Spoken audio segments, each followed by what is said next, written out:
Hello everyone, welcome back to another episode of Technologyglance.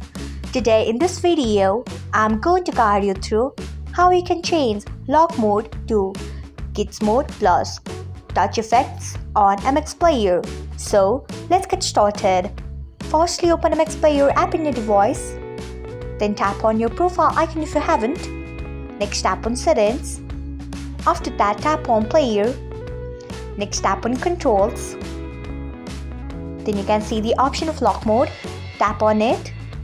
Then you can see the option of kids lock plus touch effects. Tap on it. Next tap on OK. So this is how you can change lock mode to kids lock plus touch effects on MX Player. Thanks for watching.